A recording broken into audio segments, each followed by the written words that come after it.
da turma ATS 16. Eu estou aqui com vocês na nossa segunda aula da disciplina Enfermagem Domiciliar. E hoje nós iremos falar sobre a Portaria 963 de 27 de maio de 2013. Essa portaria em si, ela vai falar sobre atendimento domiciliar no SUS, né? Então ela vai falar o que é o atendimento domiciliar, visita domiciliar, quais os tipos de modalidade do atendimento domiciliar, tá? Que ela traz aí pra gente, que são basicamente 3 modalidades, né? E cada modalidade tem as suas especificações, tá bom? É claro que eu não deixei toda essa portaria aí nessa aula, eu coloquei alguns pontos principais, né? Mas ao longo da terceira e da quarta aula, eu estarei falando mais detalhes dessa portaria, tá? Lembrando que na terceira aula, nós iremos falar específico dessas 3 modalidades. Hoje aí nessa segunda aula eu chego a citar um pouco das modalidades, mas na terceira aula em si que eu vou explicar melhor cada modalidade, tá? E na quarta aula a gente vem com uma outra portaria que também vai falar sobre o atendimento domiciliar, mas embasado aí nessa portaria 963, tá bom? Eu espero que vocês gostem dessa aula. Qualquer dúvida, pode me deixar uma pergunta via portal que a gente vai se falando por lá ou me mandar um e-mail que for mais fácil, tudo bem? Então, vamos lá.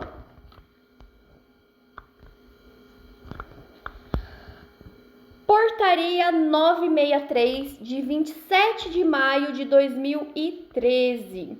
Redefine a atenção domiciliar no âmbito do Sistema Único de Saúde. Então, lá no seu artigo 1, fica redefinida a atenção domiciliar no ambiente do Sistema Único de Saúde.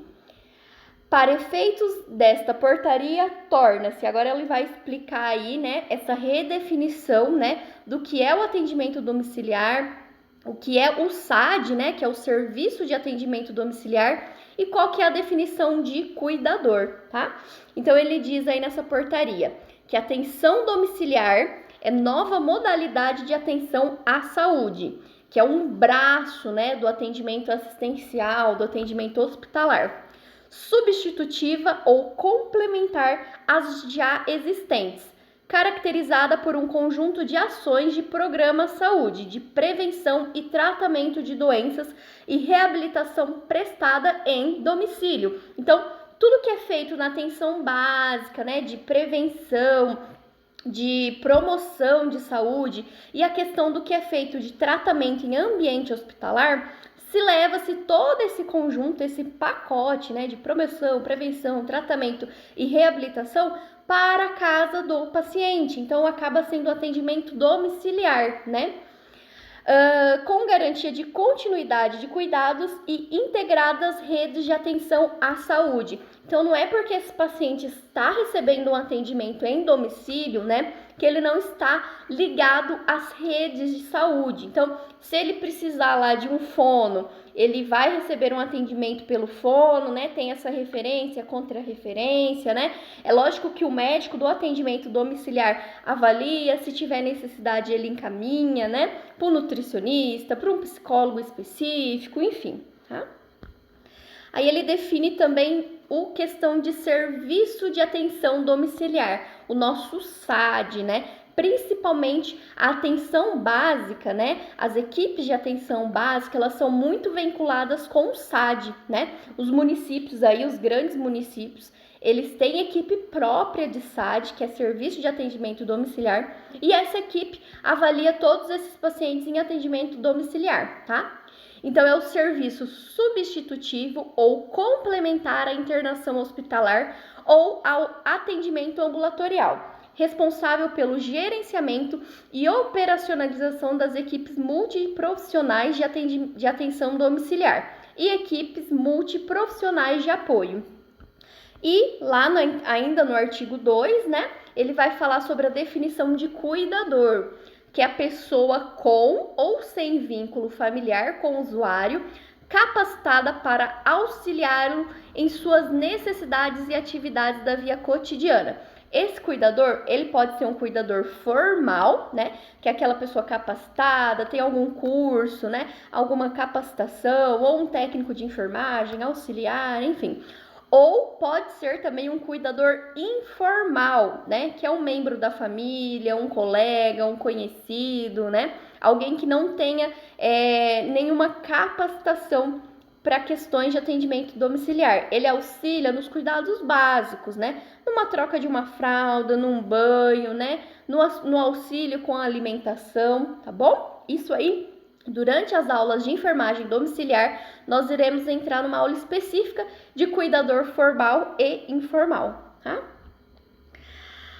No artigo 3 dessa portaria 963, ela diz o seguinte: a atenção domiciliar tem como objetivo a reorganização do processo de trabalho nas equipes que prestam cuidado domiciliar na atenção básica, ambulatorial, nos serviços de urgência, emergência e hospitalar, com vistas à redução de demanda do atendimento hospitalar ou redução do período de permanência de usuários internados, a humanização da atenção, a desinstitucionalização e a ampliação da autonomia dos usuários. Então, basicamente, o atendimento domiciliar é aquela questão do atendimento humanizado, retirar o paciente de um propício ambiente de infecção, né, de uma instituição hospitalar, levá-lo para o ambiente domiciliar, né, que tenha maior vínculo, autonomia desse usuário, tá?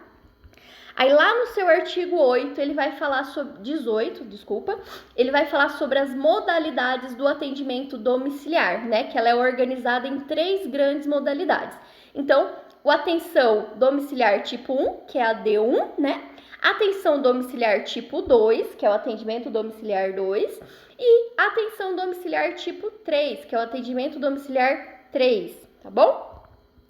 Nas 3 modalidades de atenção domiciliar, as equipes responsáveis pela assistência têm como atribuição, então é função da equipe, né?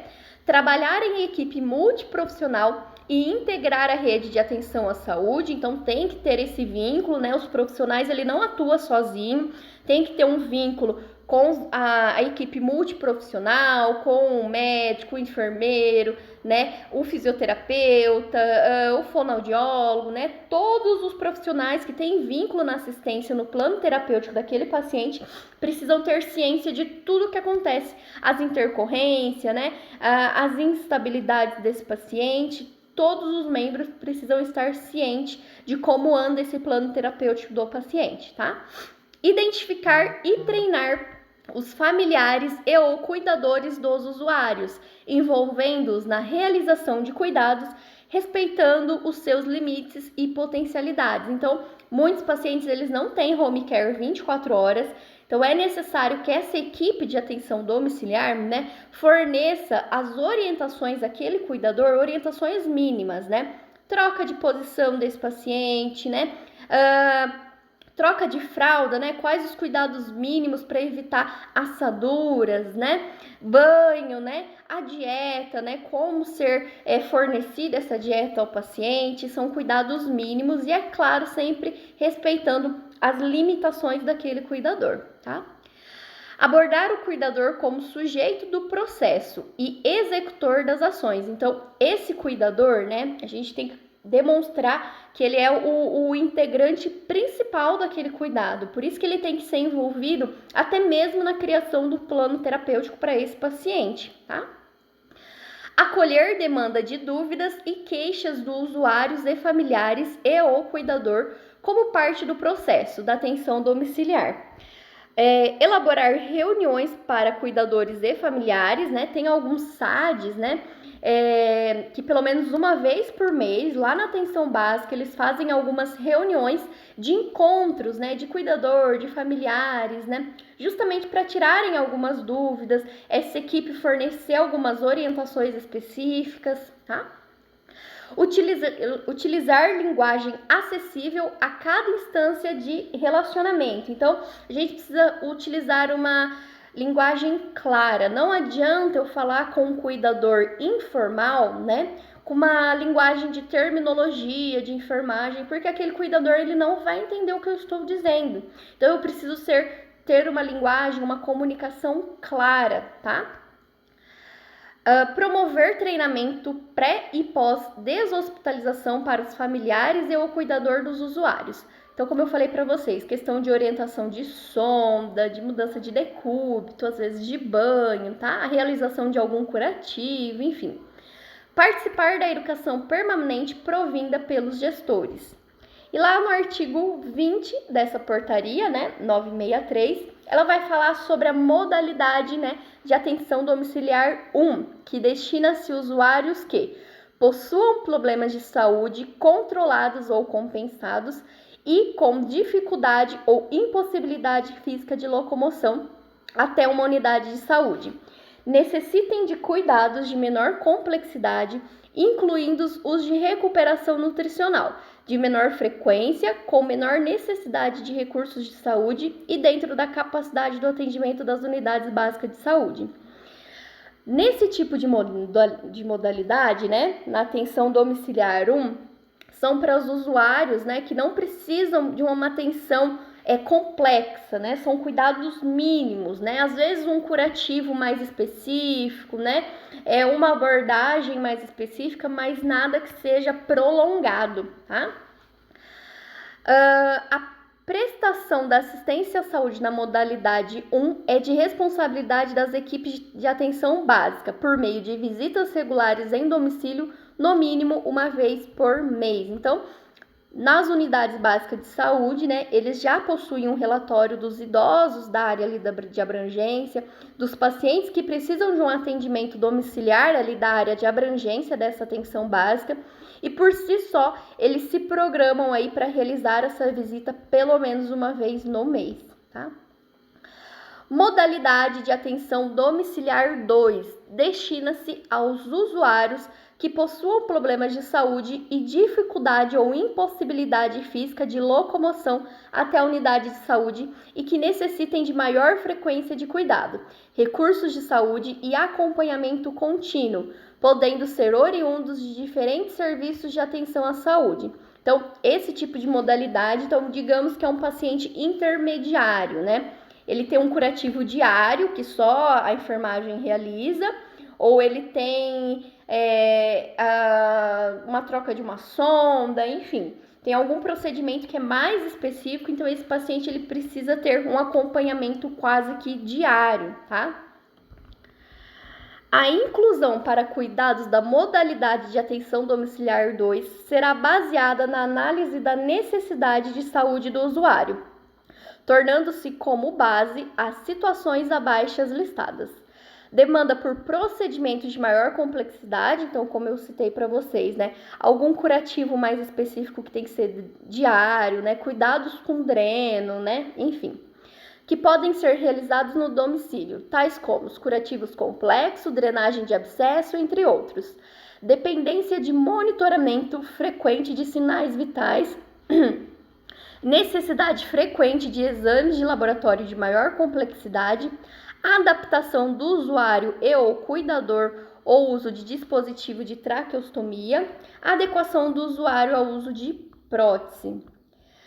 A inclusão para cuidados na modalidade de atenção domiciliar 2 será baseada nas análises da necessidade de saúde do usuário, tornando-se como base as situações abaixo. Então, são mais situações aí que eu deixei disponível, né? Adequação do usuário ao uso de sonda e ostomias. Então, quando o paciente aí ele retorna para casa com uma sonda ou uma ostomia, é necessário que esse paciente receba aí uma visita, né, uma atenção domiciliar aí pelo menos diariamente, justamente para adaptação, orientação ao uso dessas sondas e dessas ostomias, tá? Acompanhamento domiciliar em pós-operatório, reabilitação de pessoas com deficiência permanente ou transitória que necessitem de atendimento contínuo até apresentarem condições de frequentarem outros serviços de reabilitação. Uso de aspirador de via aérea por higiene brônquica, acompanhamento de ganho ponderal de recém-nascido de baixo peso. Lembrando que lá na unidade básica, né, eles têm um território de abrangência, né? Quando a unidade básica faz a captação dessas gestantes ao redor, logo após o nascimento, né, a unidade básica ou junto com o serviço de atenção domiciliar, eles precisam fazer um acompanhamento domiciliar desses recém-nascidos de baixo peso. Então, quase todos os dias, né, tem uma visita domiciliar a esses recém-nascidos em específico, tá bom? Opa, desculpa.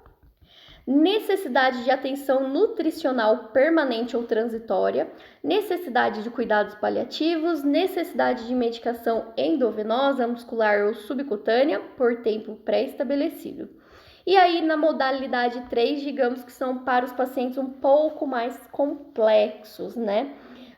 Então, que muitas vezes esse paciente aí faz uso de algum dispositivo respiratório, seja um CPAP, um BIPAP, né? Enfim, se tem alguma diálise, alguma coisa do tipo, esse paciente muitas vezes aí ele precisa de um acompanhamento mais frequente, tá? A modalidade de atenção domiciliar 3 destina-se aos usuários que possuam problemas de saúde e dificuldade ou impossibilidade física de locomoção até uma unidade de saúde, com necessidade de maior frequência de cuidado, recursos de saúde, acompanhamento contínuo e uso de equipamentos, podendo ser oriundos de diferentes serviços na rede de atenção à saúde. Para que o usuário seja incluído para cuidados na modalidade de atendimento domiciliar 3, é necessário que verifique-se a existência de pelo menos uma das situações admitidas como critérios de inclusão para cuidados na modalidade 2, necessidade de uso de, no mínimo, um dos seguintes equipamentos, né? Suporte ventilatório não invasivo, né? Que seria o CPAP ou o BIPAP, diálise peritoneal ou paracentese, né? Então, às vezes, esse paciente ele faz aí paracentese em casa, né? Não tem condições de se locomover até um serviço de saúde e realiza essa paracentese em domicílio, né? Então, muitas vezes ele precisa de um acompanhamento maior, né? De uma equipe de atenção domiciliar, tá? Parágrafo único. A modalidade de atenção domiciliar 3 será garantido transporte sanitário e retaguarda para as unidades assistenciais de funcionamento 24 horas, noite e dia, definidas previamente como referência para usuários no caso de intercorrência. Então, a maioria dos pacientes de atenção domiciliar 3, eles são pacientes mais complexos, né? Então, a equipe, ela já tem que ter ciência qual que é a referência e a contrarreferência desse paciente, né? Então, se tiver uma intercorrência, para onde eu vou mandar esse paciente? Quem que eu chamo para encaminhar esse paciente, tá bom? É claro que, como eu falei para vocês no início dessa aula, as modalidades, né? Atenção domiciliar 1, 2 e 3, a gente vai especificar melhor na terceira aula da disciplina de enfermagem domiciliar. Mas eu só quis dar uma pincelada, porque lá na portaria 963, ela entra muito em detalhes das questões das modalidades, tá bom? Eu espero que vocês tenham gostado dessa aula. Muito obrigada pela participação e até mais. Beijo para vocês!